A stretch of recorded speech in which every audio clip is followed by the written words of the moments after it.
Hola, ¿qué tal? Muy buen día. Bienvenido a nuestra reunión virtual. Esta mañana vamos a seguir con nuestro estudio del libro de Jueces. Y bueno, si tienes ahí tu Biblia, vamos a estar viendo el capítulo 2 del versículo 6 en adelante. Jueces 2 6, si lo vas buscando. Y para empezar esta mañana, quiero que pienses un poquito cómo cuando vemos películas o cuando vemos la televisión, estamos viendo algún programa, como que tenemos siempre la tendencia de identificarnos con el personaje principal, ¿no? Es así como si es un superhéroe, pues nos gustaría ser él. Si es una gran princesa, ¿verdad? Las niñas generalmente pues se identifican con el personaje principal. Nunca pensamos que somos alguno de los extras o algo que no tiene que ver con la historia principal.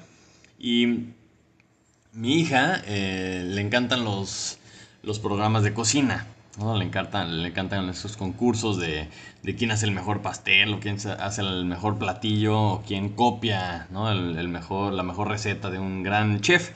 Y generalmente, o sea, si pensamos en un programa de cocina, pues digo, son divertidos, pueden ser, ¿no?, espectaculares las cosas que hacen, pero imagínate que estás viendo uno de esos programas desde el punto de vista de los ingredientes, ¿no? O sea, imagínate el huevo que se tiene que romper y se tiene que batir y se tiene que meter a 400 grados en el horno. Pues no suena tan agradable, ¿no? Pareciera más bien como una película de terror.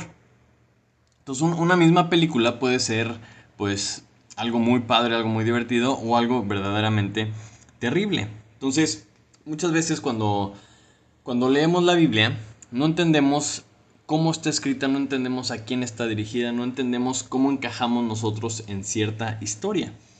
Y la Biblia no está escrita como una película. O sea, está escrita para nosotros, pero el personaje principal es Jesucristo. Y la historia se trata del plan de Dios. Entonces hay que entender, ¿no?, con quiénes nos debemos de identificar en las historias y qué lecciones tiene Dios para nosotros, para que aprendamos. Porque la Biblia puede ser una gran historia de amor para los hijos de Dios, pero al mismo tiempo puede ser una historia de terror para los que no obedecen a Dios.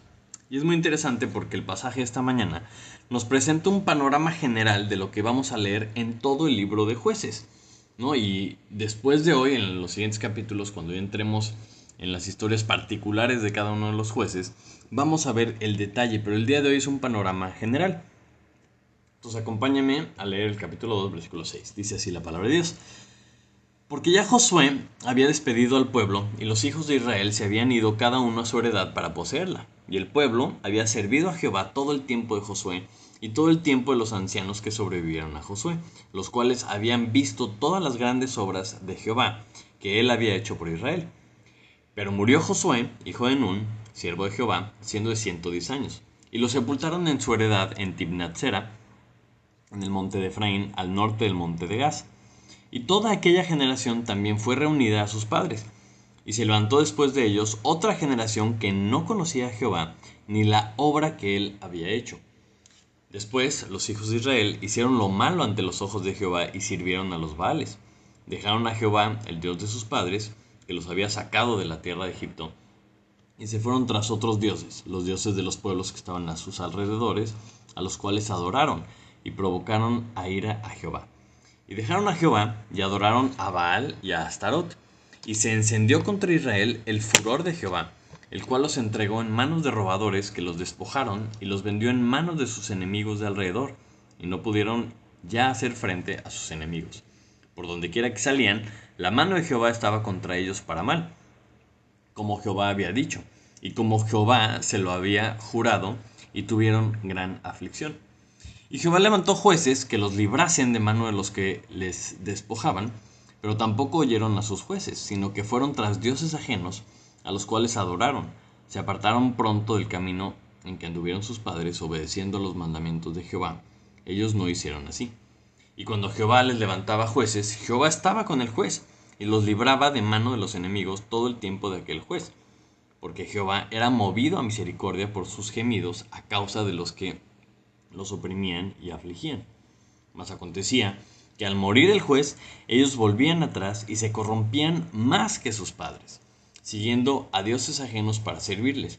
e inclinándose delante de ellos, y no se apartaban de sus obras ni de su obstinado camino. Hasta ahí vamos a leer esta mañana. Acompáñame a orar.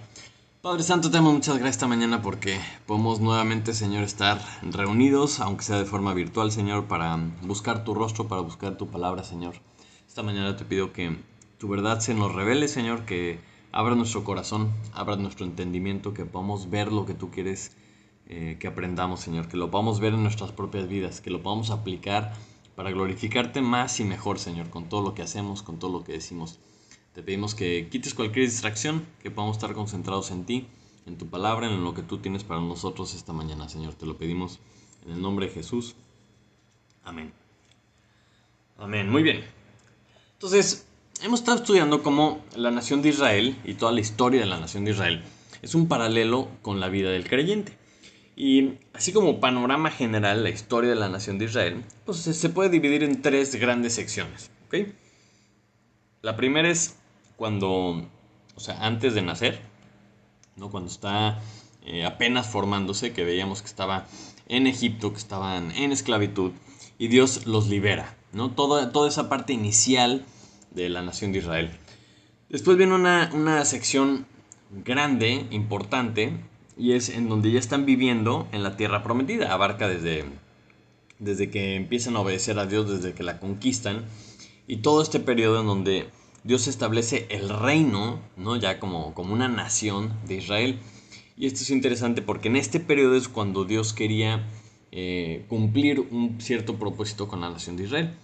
Y el tercer periodo, así que es a futuro, es el reposo eterno. No vemos en la Biblia que Dios le prometió a Abraham el reposo, pero pues nunca lo vio. Y más adelante, hebreos de otros lugares de la Biblia nos explican cómo la promesa de ese reposo es el reposo eterno. Y estas tres secciones también las encontramos muy claramente en la vida de un creyente, ¿no? Al inicio, cuando está en el mundo y necesita la salvación de Dios, después viene como este gran paréntesis que es la vida, en donde debemos llevar a cabo el plan de Dios para nuestras vidas, como hijos apartados para Él, para hacer luz al mundo. Y por último tenemos el reposo eterno, ¿no? Las promesas cumplidas de Dios más adelante cuando estemos con Él, cuando reinemos con Él. Entonces estas tres etapas como que las vemos muy claramente. Y en la etapa de en medio, en la vida de la nación ya que está siendo instalada y que se supone que debería de empezar el reino y la grandeza de Israel, veíamos la semana anterior que no pudieron sacar a sus enemigos, no pudieron empezar a conquistar, digamos, completamente la tierra prometida por su desobediencia. Y veíamos como el ángel de Jehová se les aparece, les dice lo que va a pasar, les dice cuáles son las consecuencias, y ellos lloran y hacen sacrificios. Y Dios les pregunta como, pero, o sea, ¿por qué hicieron esto? Entonces esta mañana el pasaje que leímos, pareciera que el autor del libro de Jueces, obviamente Dios detrás de todo esto, está como dando unas explicaciones. Es interesante que el primer versículo que leímos, el versículo 6, empieza diciendo, ¿por qué? O sea, ese es como cuando empiezas a dar una explicación. Porque como Josué, ¿no? Ya había despedido a la nación y estaba ya cada quien en su territorio y se había muerto, ¿verdad? Entonces, la siguiente palabra interesante dice, pero murió Josué, ¿no?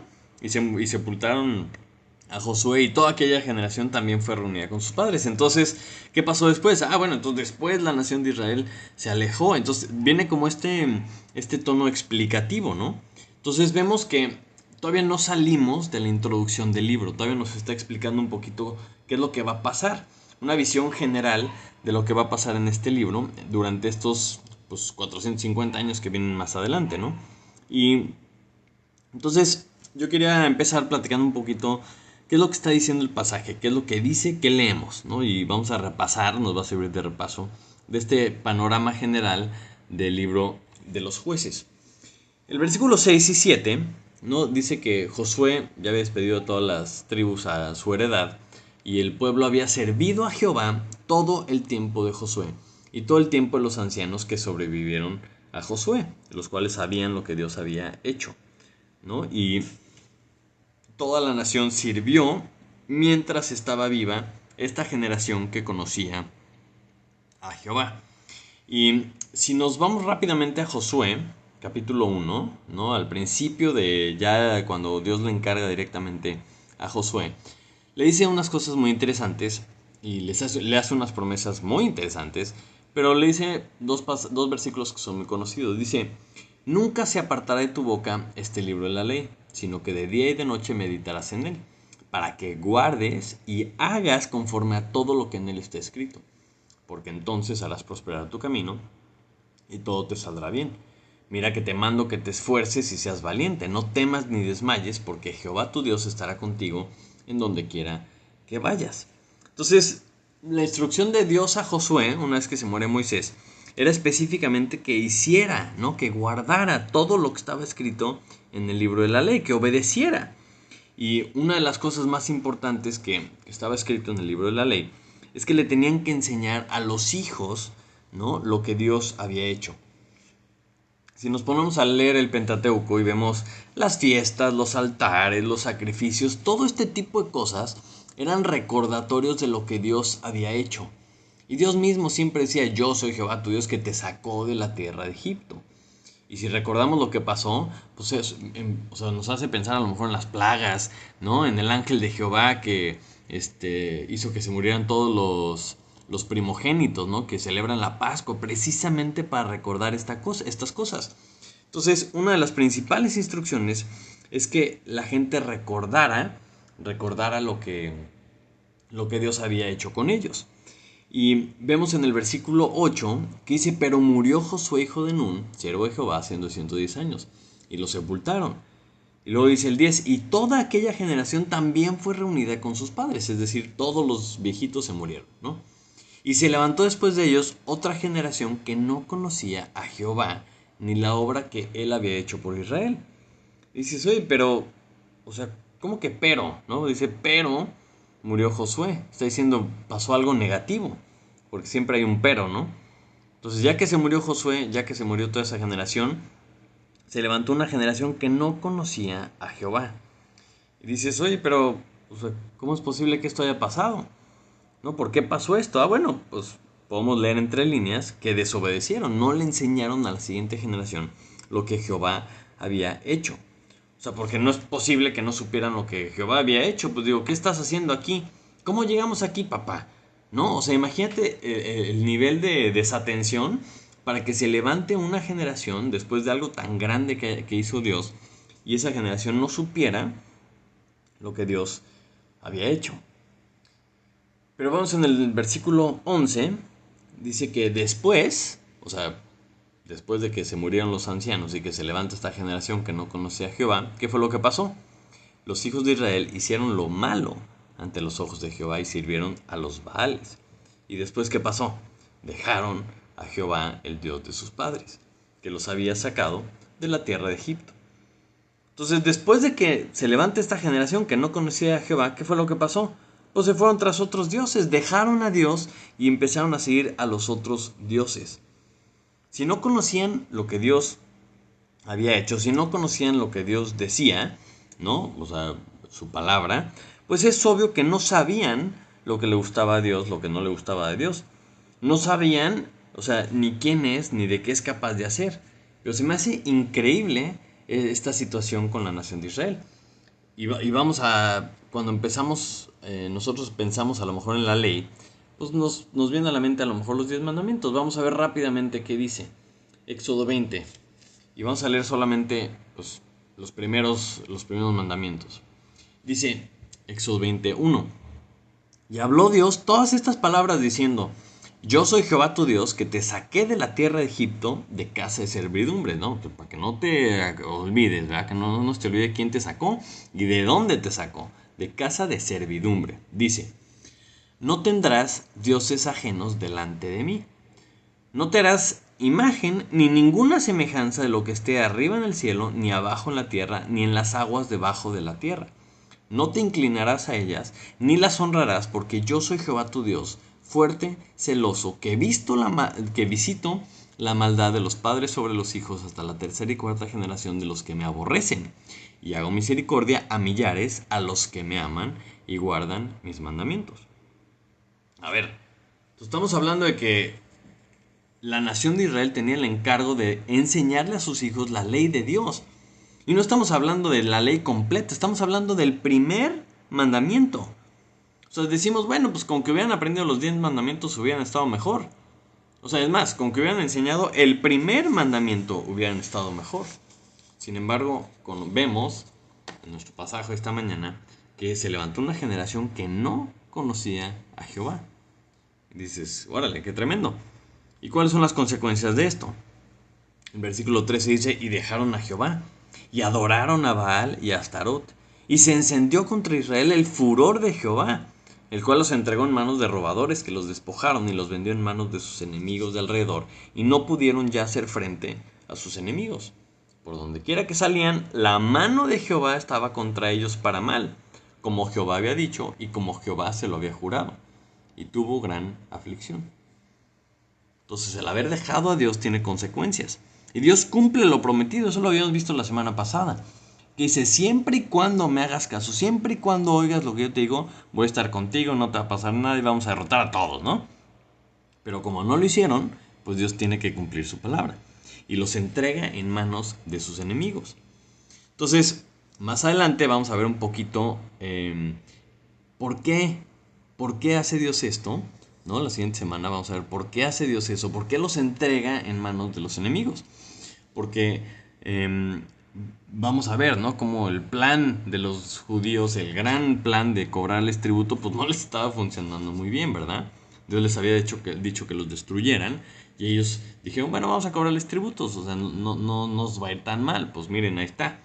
Como seguían estando ahí y no obedecieron a Dios, Dios los entregó en sus manos. Pero después, el versículo 16 dice que Jehová levantó jueces que los librasen de mano de los que les despojaban. Y el 18 dice, y cuando Jehová les levantaba jueces, Jehová estaba con el juez y los libraba de mano de los enemigos todo el tiempo de aquel juez. ¿Por qué? Pues porque Jehová era movido a misericordia por sus gemidos a causa de los que los oprimían y los afligían. Entonces es bien padre porque, o sea, Dios no los abandona y también cumple su promesa. Leímos hace un ratito en Josué, vamos a regresar a Josué, capítulo 1, las promesas que Dios le está diciendo, las instrucciones que le está diciendo a Josué. Pero en el versículo 5 dice, nadie te podrá hacer frente en todos los días de tu vida, como estuve con Moisés, estaré contigo, no estamos en esta conversación. Y le dice, no te dejaré ni te desampararé. Y eso es una promesa bien padre. Es una promesa bien padre porque Dios no los abandona. Les dice, no te desampararé. O sea, Dios, ¿no? Dice que estaba con el juez, no necesariamente con la nación, ¿verdad? Porque la nación lo había dejado, pero estaba con el juez y les ayudaba porque era movido a misericordia. Y es muy diferente ser disciplinado por tu padre que te ama a ser abandonado por tu padre porque te portaste mal. O sea, la nación, vamos a ver cómo la nación de Israel iba a conocer esta diferencia durante estos siguientes 450 años, para ver si reaccionaban o no reaccionaban. Porque Dios en su misericordia les mandaba un juez y este juez los libraba, así como que, híjole, sí le está yendo muy mal, pobrecitos, pero bueno, a ver si reaccionan. Pero desafortunadamente, el versículo 19 nos dice, mas acontecía que al morir el juez, ellos volvían atrás y se corrompían más que sus padres, siguiendo a dioses ajenos para servirles, e inclinándose delante de ellos, y no se apartaban de sus obras, ni de su obstinado camino. Entonces vemos que a pesar, ¿no? A pesar de la misericordia de Dios, ellos no se apartaban de su obstinado camino y se corrompían más que sus padres, o se iban de mal en peor. Y pues tristemente este es el panorama general del libro, ¿verdad? Este panorama general visto desde afuera, ¿no? Lo vemos con la nación de Israel. Y a lo mejor podríamos decir, bueno, pues ok, pues ya sabemos de qué se trata el libro, sabemos que van a estar desobedeciendo y Dios los va a castigar y van a llorar y van a buscarlo y Dios los va a librar y es un círculo que se repite y se repite y se repite. Pero, o sea, Dios quiere que aprendamos de los detalles. Dios quiere que aprendamos de cada una de las etapas que vienen a continuación.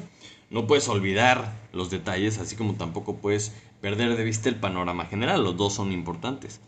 Y si vemos nuestra vida así, pues, más bien, si no vemos nuestra vida así, no aprendemos del todo. O sea, no aprendemos todo lo que Dios quiere. No puedes decir, bueno, yo llevo 10 años que me está yendo muy bien. Ah, ok. O llevo 10 años que me está yendo muy mal. Bueno, o sea, ¿pero por qué? O sea, ¿por qué te está yendo bien? ¿Qué estás haciendo bien para que lo sigas repitiendo, etcétera, etcétera? ¿O qué estás haciendo mal? Pues para que lo dejes de hacer, ¿verdad? O sea, nos motiva, esto nos debe motivar cuando estamos leyendo un libro como el de Jueces, a emocionarnos, a ver, no, vamos a ver cada paso, cada detalle, cada juez, qué vamos a aprender de cada etapa, qué pudieron haber hecho mejor, qué pudieron haber evitado, qué, etcétera, ¿no? Entonces, todo esto es lo que vamos a ver más adelante. Pero entonces, en un pasaje como este, ¿qué lecciones aprendemos de este panorama general que Dios nos ha presentado esta mañana? Primero que nada, la nación de Israel vemos que obedecen a Dios solamente cuando los ancianos que conocían a Dios estaban con ellos. Y nos podemos poner a pensar cuando vamos creciendo o cuando estamos cerca de alguna persona a lo mejor que conoce a Dios o lo consideramos entre comillas más espiritual, ¿no? Si es el Dios de mis padres, o es el Dios de mi pastor, o es el Dios de los líderes, o es mi Dios. Yo me acuerdo de cuando me fui a la universidad, eh, pues normalmente pues yo iba a la iglesia porque mis papás me llevaban, ¿no? Cuando era más joven. Pero ya en la universidad, que me cambié de ciudad y todo, como que pues fui confrontado con el hecho de, pues bueno, pues, si no me despierto, pues no tengo que ir a la iglesia. No tengo que hacer nada de lo que me decían antes mis papás.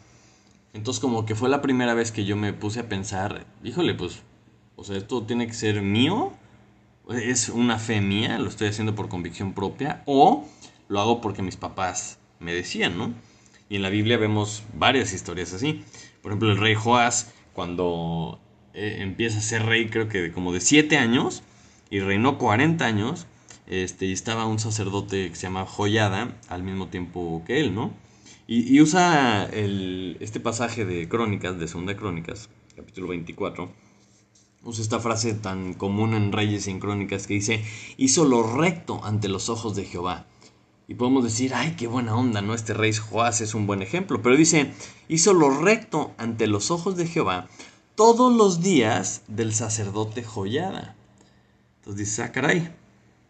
O sea, solamente hizo lo correcto cuando estaba vivo el sacerdote, pero una vez que se muere Joyada, se descarría.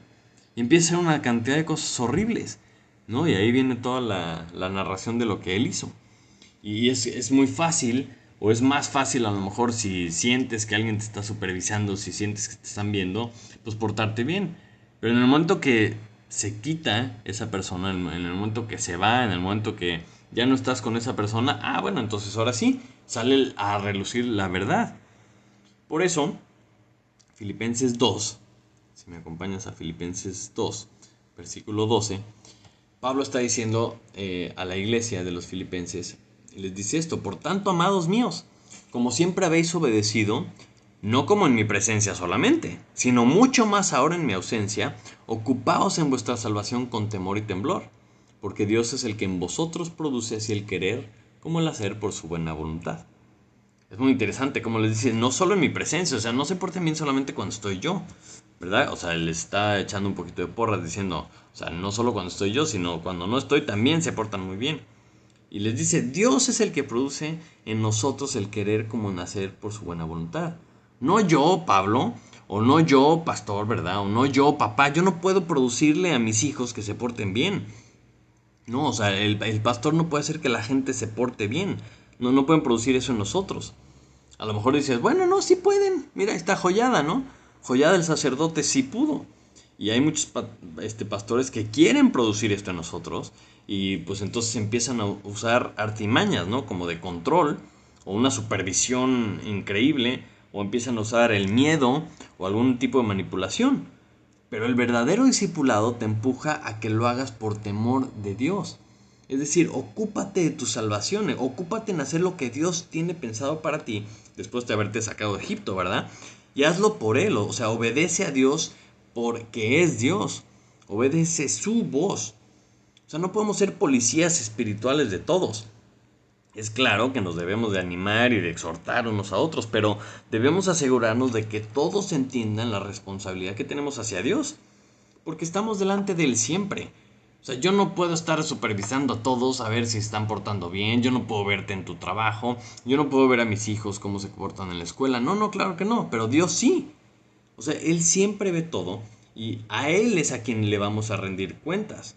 Y esto es lo que debemos de comunicarle a nuestros hijos, es lo que debemos comunicarle a los discípulos, para que la obediencia sea real.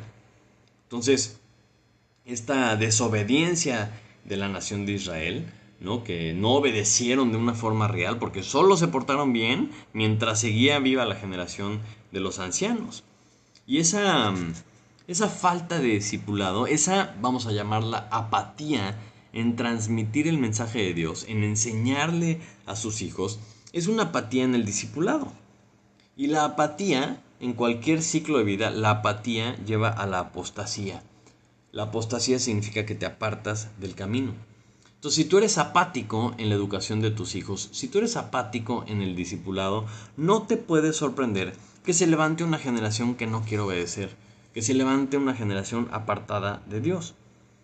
O sea, Jehová les había instruido que destruyeran a las naciones y que destruyeran a sus dioses para que no les fueran tropezo. Esa fue la instrucción que hemos estado viendo a lo largo de Josué y ahora de Jueces. Y de esa misma forma, Dios nos ha instruido a nosotros que nos apartemos del pecado. ¿No? En eso se resume básicamente la santificación. Te apartas de todo lo que es malo para ser usado por Dios. O sea, darle gusto a Dios, no darte gusto a ti mismo. Todo lo que vimos la semana pasada, ¿no? La lista de las cosas de la carne y las cosas del espíritu. ¿A quién le estás alimentando más? ¿A quién le estás dando gusto? ¿Quién está en control de tu vida? Si tú estás alimentando la carne, pues se va a notar. Si tú estás alimentando el espíritu, también se va a notar. Pero el fruto va a ser muy diferente. Entonces, hablando un poquito de esta nación y qué fue lo que causó esta apatía en discipular, ¿no? En enseñar estas cosas a la siguiente generación, tal vez podemos pensar que pues es que los papás estuvieron muy ocupados peleando, ¿no? Contra estas naciones y conquistando y repartiendo las tierras y organizando, pero todo eso los llevó a que no discipularan a la siguiente generación. A lo mejor se les olvidó enseñarles a sus hijos lo que Dios había hecho, lo que Dios había dicho, y estaban a lo mejor cansados con todas estas batallas, ¿no? Y a lo mejor supusieron ellos de que, bueno, no, mis hijos van a ver lo que nosotros hicimos, van a ver todo lo que ha pasado y ellos van a aprender, ¿no? A lo mejor supusieron estas cosas.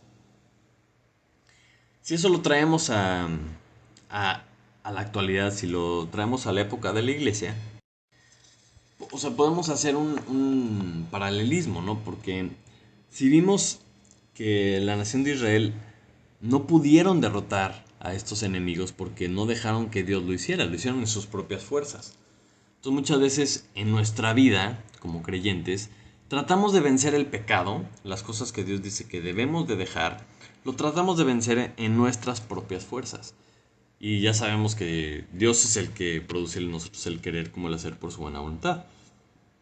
Y si estamos batallando, y si todo el tiempo estamos batallando con el pecado, y tenemos hijos, y nuestros hijos ven que, o sea, todo el tiempo estamos batallando y estamos siendo derrotados y no podemos, híjole, o sea, por eso es tan interesante ver que cuando unos papás están batallando constantemente con el pecado, cuando son derrotados una y otra vez por el pecado, los hijos de esas personas rara vez crecen cercanos a Dios, rara vez crecen agarrados de Dios.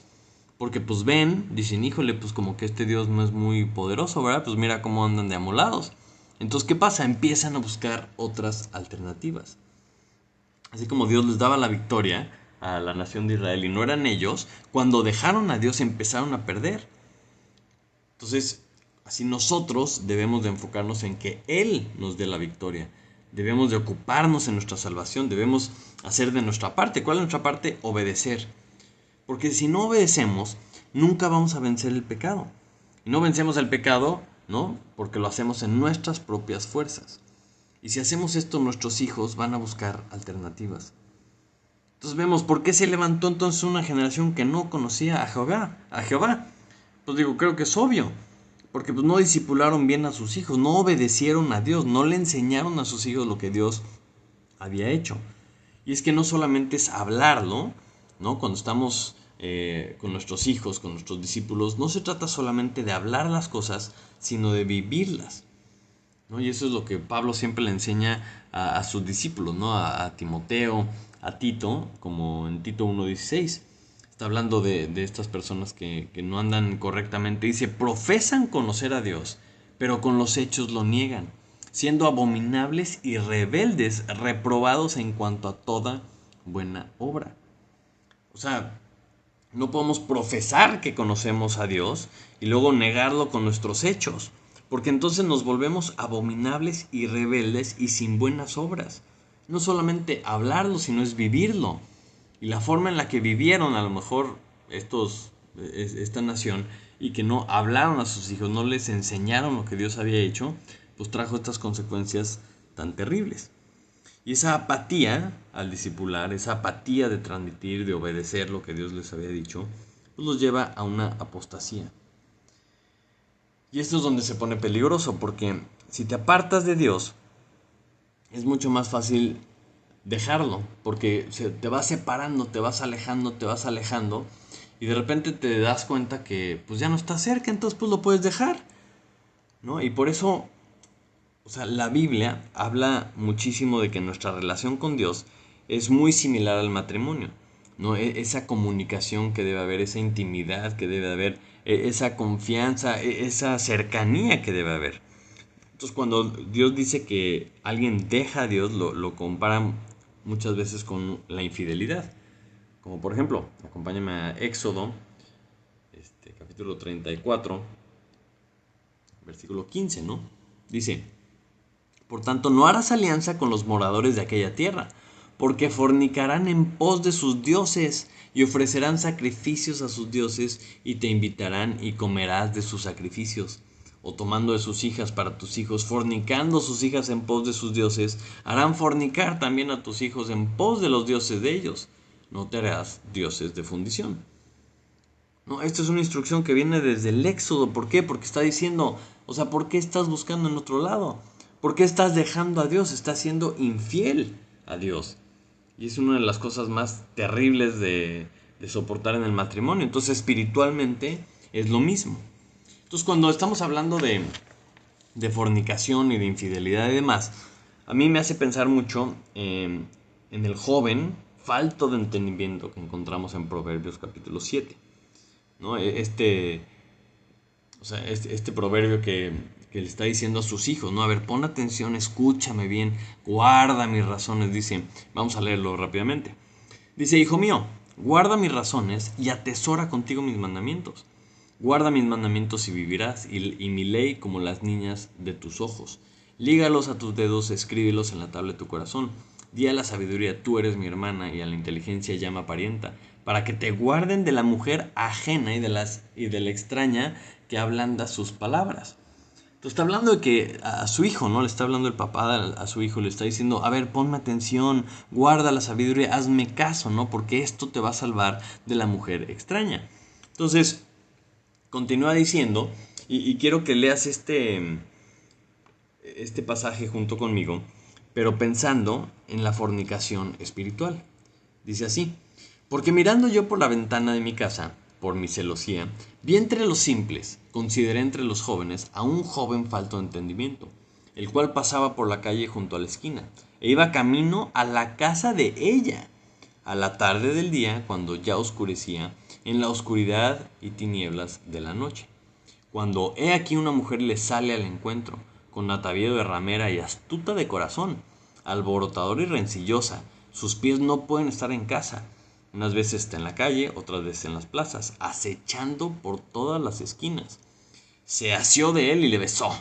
Con semblante descarado le dijo, sacrificios de paz había prometido. Hoy he pagado mis votos, por tanto he salido a encontrarte, buscando diligentemente tu rostro y te he hallado.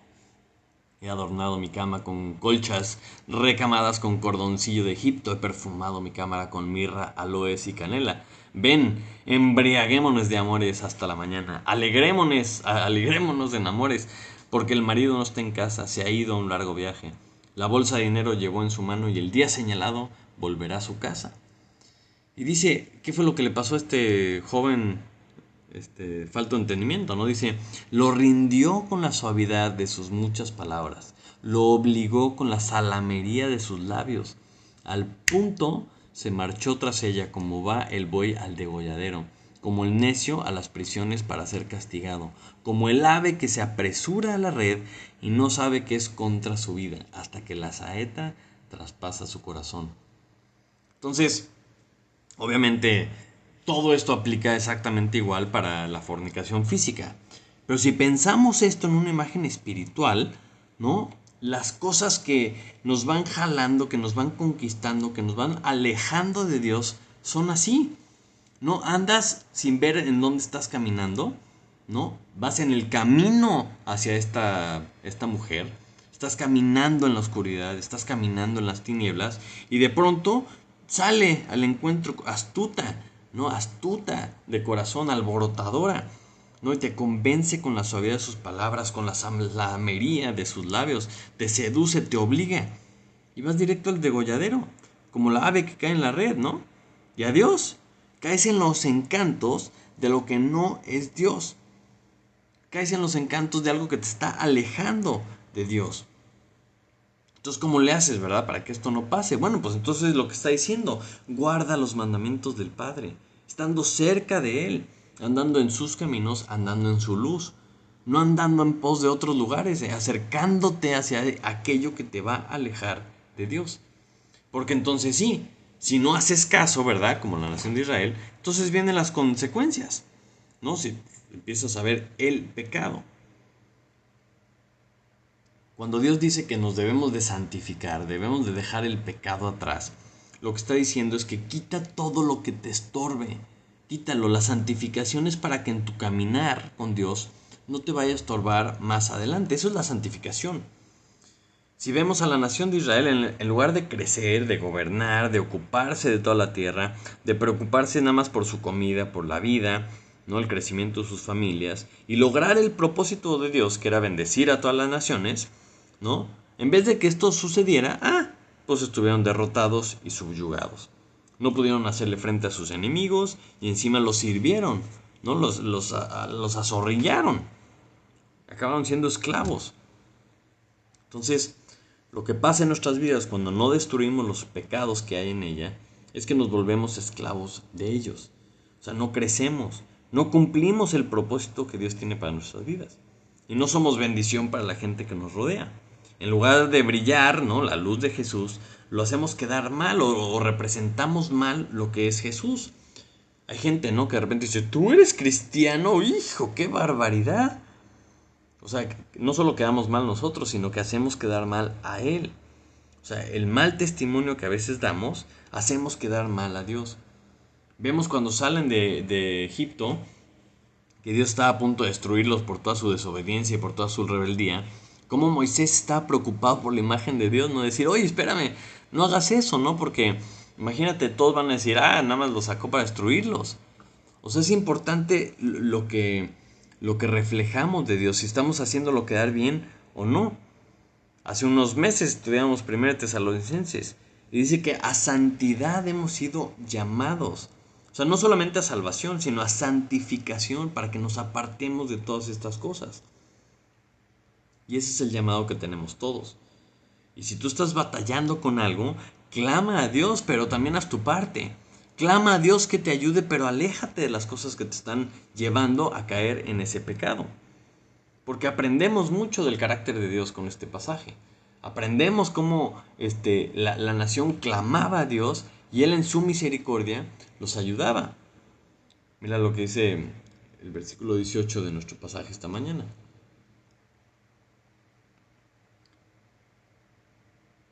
Jueces 2:18.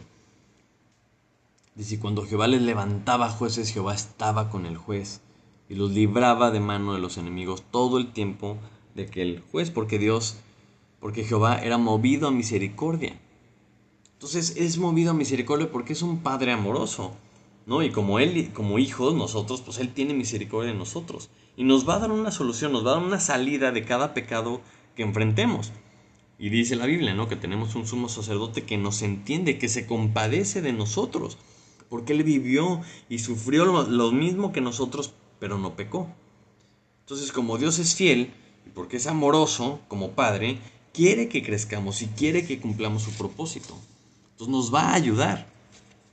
Entonces muchas veces cuando pensamos en los jueces que Dios mandaba por su misericordia para librarnos y que esto pues, venía de la parte de Dios, asimismo, Él nos da a nosotros la forma en la que podemos salir de los pecados con los que estamos batallando. Y vamos rápidamente a 1 de Juan, capítulo 1, versículo 8. Porque este pasaje nos gusta, este pasaje es cierto, este pasaje lo usamos muy seguido, dice, eh, bueno, un poquito desde el 8, dice, si decimos que no tenemos pecado nos engañamos a nosotros mismos y la verdad no está en nosotros. Porque tenemos pecados porque tenemos esta naturaleza pecaminosa. No la vamos a dejar de tener hasta que tengamos un cuerpo nuevo que nos dé Dios. Pero tenemos esta naturaleza. Pero dicen, si confesamos nuestros pecados, Él es fiel y justo para perdonar nuestros pecados y limpiarnos de toda maldad. Amén, gloria a Dios. Dice, si decimos que no hemos pecado, le hacemos al mentiroso y su palabra no está en nosotros. ¿Por qué? Pues porque todos hemos pecado y porque todos pecamos constantemente. Pero luego miren lo que continúa diciendo Juan. Hijitos míos, estas cosas os escribo para que no pequéis. Está reconociendo que tenemos pecado y si dices que no tienes pecado, pues le estás haciendo mentiroso a Dios. Pero les estoy escribiendo estas cosas para que no pequéis. Y si alguno hubiere pecado, abogado tenemos para con el Padre a Jesucristo el justo. Y Él es la propiciación por nuestros pecados, y no solamente por los nuestros, sino también por los de todo el mundo. Entonces tenemos un abogado, gracias a Dios, ¿no? Entonces tenemos a alguien que Dios nos mandó para que pudiéramos estar delante de Él, que sin Él no podríamos hacerle frente a nuestros pecados. Y por eso me recuerda mucho la persona, lo que Dios hace por medio de Jesucristo, cada uno de los jueces que Dios levanta en la época de los jueces. Porque ellos no se lo merecían. Y sin embargo, Dios los mandó por su misericordia para librarlos. De esa misma forma, Jesús intercede por nosotros ante Dios y Él es el que nos limpia. Pero vemos en el versículo 19 de Jueces que ellos no entendían, no hacían caso, no obedecían, sino que seguían en su pecado, seguían en su obstinado corazón, iban de peor en peor, cada vez iban peor.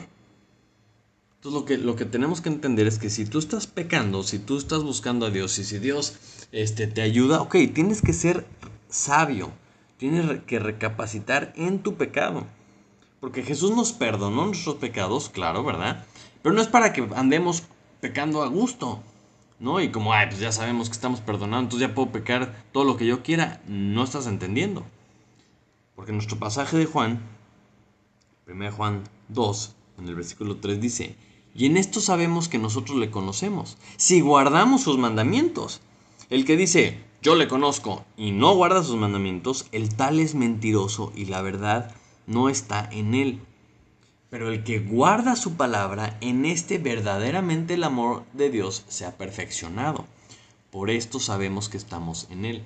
El que dice que permanece en él, debe andar como él anduvo.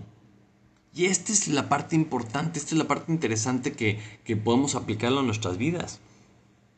O sea, la nación de Israel va a estar 450 años en este círculo vicioso de pecar, de alejarse de Dios, de irse tras otros dioses.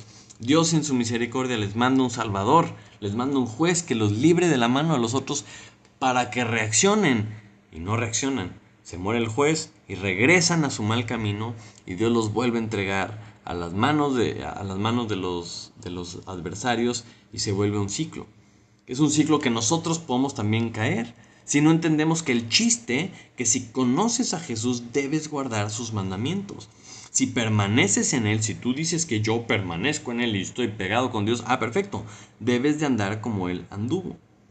Entonces, cuando vemos este panorama, ¿no? Cuando vemos este resumen de lo que Jueces nos está enseñando, yo te podría decir qué va a pasar el resto de tu vida de una vez, ¿no? Así como el resumen que estamos viendo de Jueces. Yo te puedo decir con toda seguridad qué va a pasar en tu vida si tú me dices, si vas a obedecer o no.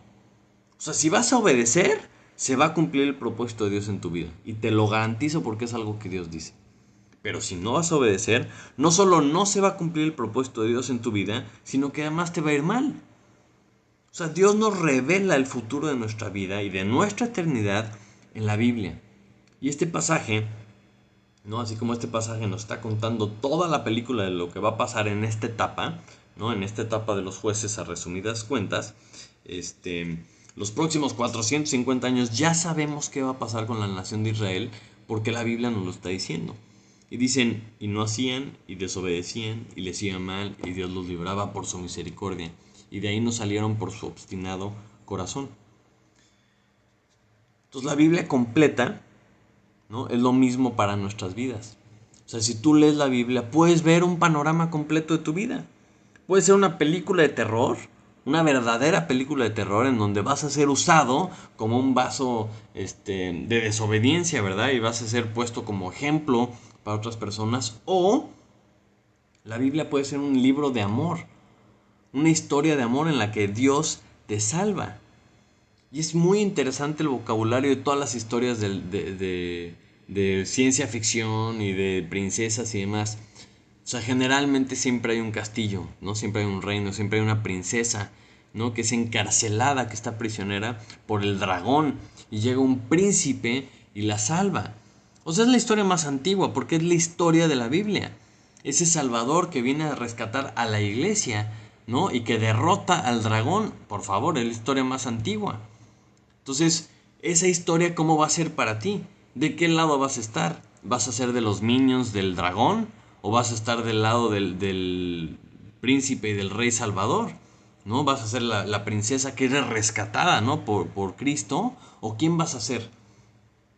Porque esa historia es la que tenemos que leer, la historia que Dios tiene para nosotros. Porque Dios ofrece su salvación. Él es el que tiene el plan, Él es el que nos está mostrando su historia, ¿verdad? Porque Él es el que tiene el plan. Él mandó a su Hijo en su misericordia, no porque nosotros lo mereciéramos, sino porque en su amor envió a su Hijo a rescatarnos, para que todo aquel que en Él cree no se pierda, mas tenga vida eterna, para que seas hecho hijo de Dios. Y ese puede ser tú, ¿no? Si tú crees en el Hijo, puedes ser hecho hijo de Dios. Pero una vez que te saca de Egipto, una vez que te rescata del mundo, Dios te presenta su plan para tu vida. Y tiene un plan para ti mientras Él regresa o mientras seas reunido con Él para siempre, ¿verdad? Y ese periodo en el que estamos vivos ahorita, ¿no? El que veíamos al principio, el pasado, el presente y el futuro. El futuro, las promesas de Dios. El pasado, cuando nos rescata del mundo. En el presente, estamos viviendo en esta etapa, en este gran paréntesis. ¿Qué tipo de película quieres vivir? ¿Quieres vivir una vida de victoria, caminando en los caminos de Dios, siendo luz para todas las naciones, ¿no? Para todas las personas que te rodean? ¿Quieres cumplir los propósitos de Dios en tu vida? ¿O vas a querer vivir una vida llena de problemas, de derrotas, de apostasía, de infidelidad hacia Dios? Porque saber es muy diferente a vivir. Y estamos hablando específicamente a gente salva, a gente que ya ha puesto su fe en Jesucristo, ¿no? O sea, la gente que ya cree en Cristo y no obedece lo que Dios dice, o sea, te anticipo que no te va a ir muy bien en esta vida. O sea, muchas veces pensamos, ¿no? Que si obedecemos a Dios, Él nos tiene que bendecir como bendijo a Israel. Pero Dios nunca nos prometió prosperidad a nosotros como su iglesia. O sea, Él ya nos ha dado la vida eterna. Vamos a reinar con Él, ¿verdad? Si estamos obedeciendo con Él, vamos a ser reyes y sacerdotes junto con Él. Si vemos lo que Jesús dijo, Jesús nos prometió aflicción, nos prometió pruebas, nos prometió cárceles, nos prometió división con nuestras familias. Simplemente ve la vida de los apóstoles. La gente más cercana a Jesucristo, la gente más obediente a lo mejor. ¿Y cómo les fue? O sea, todos fueron martirizados, encarcelados, apedreados, crucificados. Entonces, o sea, si tú no entiendes esto, no entiendes cuál es el chiste de esta vida, porque Dios, a pesar de estas cosas que parecen horribles, Él nos ha permitido ser parte de su plan, nos ha permitido ser luz para otros, llevar el evangelio, hacer discípulos, extender este amor de Dios para que otros se salven y lleguen a ser hijos de Dios. Pero el enemigo es el que nos habla con palabras suaves, el que nos dice lo que queremos escuchar. No, no te preocupes, tú vive como quieras, Dios es amor, ¿verdad? Porque el enemigo es el que nos está tratando de convencernos de ir hacia otros caminos, el que nos promete cosas y bendiciones en esta vida y se hace que nos olvidemos de las cosas eternas, de las cosas que verdaderamente importan. Él es el que nos envuelve con palabras suaves y que nos dice lo que queremos escuchar, que nos dice que Dios no está viendo, que no pasa nada, para que le demos vuelo a la hilacha, ¿verdad? Y no hacemos la voluntad de Dios. Entonces hay que tener cuidado. ¿A quién estamos oyendo? ¿Por qué camino estamos caminando? ¿Andas en oscuridad? ¿Andas en camino hacia la casa de la ramera? ¿O estás pegado a Dios, en los caminos de Dios? Porque no se trata de nosotros esta historia. Se trata de Él, se trata de su reino, se trata de sus planes. Y la única cosa que tenemos nosotros en la mesa es si queremos formar parte de su plan. Eso es a lo que nos tenemos que animar. Cuando vemos una historia como esta, debemos de poner nuestra vida en la mesa y decir, a ver, ¿cómo quiero que sea el panorama general de mi vida? O sea, yo quiero que mi vida sea una vida de obediencia, en donde todo lo que sufrí fue sufrido por causa de obedecer a Dios, o estoy lleno de sufrimiento y lleno de problemas por culpa de mi pecado. No, ¿qué tipo de vida voy a construir? Y eso lo va a determinar la obediencia que tenemos a nuestro Dios. ¿Qué tan obedientes somos?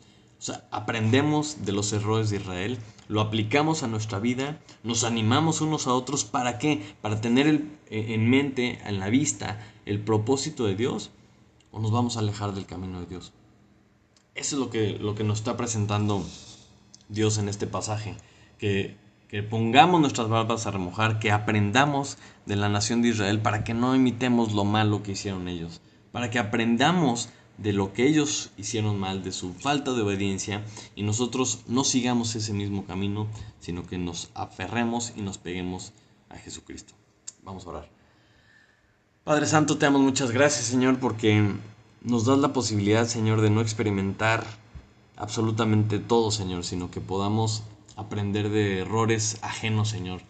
Gracias porque los escribes en tu palabra, Señor, y nos enseñas que pues sí podemos aprender de ellos, Señor.